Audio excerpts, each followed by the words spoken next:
For you, it's a routine in the last years to become number one, number two, number three.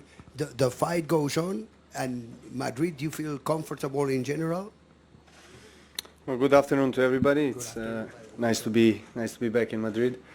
I've had really good success and some good results here in the past, I'm happy to be healthy playing Madrid, because last year that wasn't the case. Obviously, after surgery and on the way back, I still struggled a little bit with the elbow. So this year is quite different. So conditions here are obviously different than any other clay court event. Altitude affects the play. The ball flies through the air quite quickly, and it's not easy to control the ball. But as I said, the memories from the especially years when I won the tournament in 2011 and 16, I'm trying to relive these memories again and get the obviously confidence from starting off the season well in Australia. I haven't been maybe playing my best in the last couple of months, but slowly building and hopefully I can, I guess, manifest my best tennis here. Thank you. Novak, you know both sides of the medal. You know how it is to be on top, but also to have something like a little crisis, especially in younger years. You have been practicing with Sasha Zverev today. Sorry if I have bothered you on court there. What do you think? What is necessary to get out of a crisis like this if you have so many things that might bend your focus a little bit away from tennis? And when do you think will Sasha be able to come back to the old conditions, the better ones? Well, I think it can happen for him any week. I mean, it can happen this week. He won this tournament last year, and he possesses the quality, and as a player, he possesses the game that, will get him in a position to win any tournament on any surface, really. I mean, he has proven that. I think you guys have to give him a little break. I know the expectations are high, but look, he's a great guy. He loves this sport. I've known him for a long time, and he's dedicated. He's got a good team of people around him. He's won some big events. He's proven that he belongs to the top, and he's still there.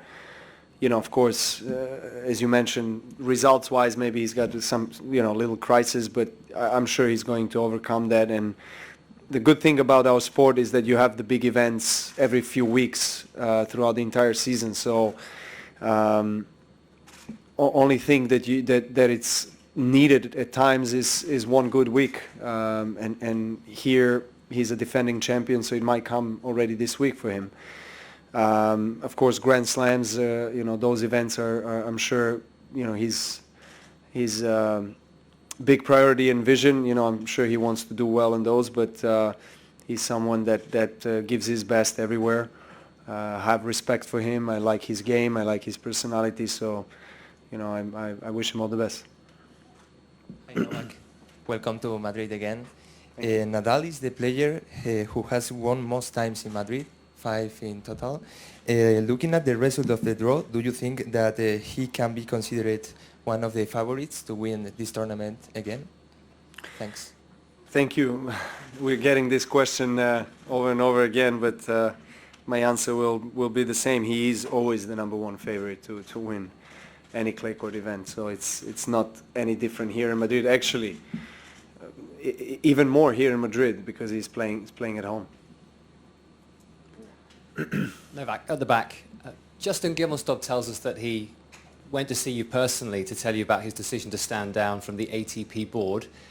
Do you support the decision he's made, given the events of Halloween night?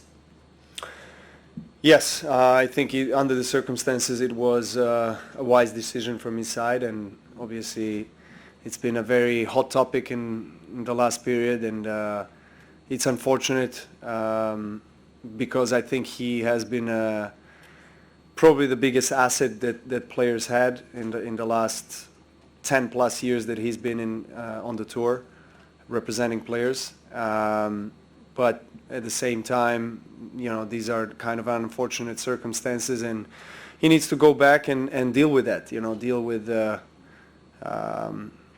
with that case and try to find the right balance and the right state of mind before, you know, he eventually tries to come back. I think just at this point, it was better for him to step down because the whole case was just posing so much pressure and obstacles for the tour in general, but specifically for players.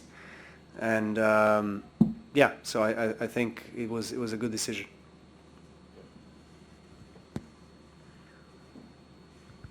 On that, there are some tennis sort of figures who have argued behind the scenes that perhaps the president's contract renewal should be reconsidered, given that the guy who was at the forefront of that decision, he was in a strange position when he took that vote, and now he's left. Roger yesterday said perhaps you could put it back in the mix, was the phrase that he used. Do you think that that's a done deal, or do you think that there's room for manoeuvre? Well, I think, I mean, correct me if I'm wrong, but I actually think that technically, I mean, he has the right to, when I'm talking about Chris, he has the right to be in the ballot again. I mean, he has the right to be a candidate officially for another mandate. And, you know, I don't know whether he wants to do that or not. I haven't spoken to him about it. But, you know, if this happens, yeah, why not? I mean, we in our sport, we need as many of quality candidates as possible. He's someone that has been a president for quite a few years and knows the tour inside out. And but, you know, it's going to be a really important and interesting process for us of recruitment as well. I think several companies have been engaged now in the recruitment process and research. So hopefully we can have quality candidates from inside of tennis, sports, and out of sports, so we can understand what is best for us. Can you tell us, Noah, he said that he flew to Spain to tell you that he wanted to thank you for your support and look you in the eye. Can you tell us, was it a shock to you when he said he was stepping down, or was there any sense that you were saying to him, I've been your supporter, but given what's come out about what was a very serious matter, I can no longer support you? No, it was his decision to step down. So he was very firm and understandable of the current situation. So I supported that call and I supported that decision, as I said, because and all the other council players did that as well. Hi, Novak. I would like to know your thoughts about David Ferrer's retirement and your opinion on his career. Well, as I think all the other players, I share tremendous respect for David as a player and as a person as well. He's someone that has earned that respect many times in his career. His fighting spirit, his devotion to this sport is unprecedented, and in a way it's sad to see him leave, but I've talked with him the other day and he said that he was preparing for this for a while and he's ready. You know, he has a family and obviously he's ready for the next stage of his life, but he's always going to be welcome in our sport, and the doors will be always open for him.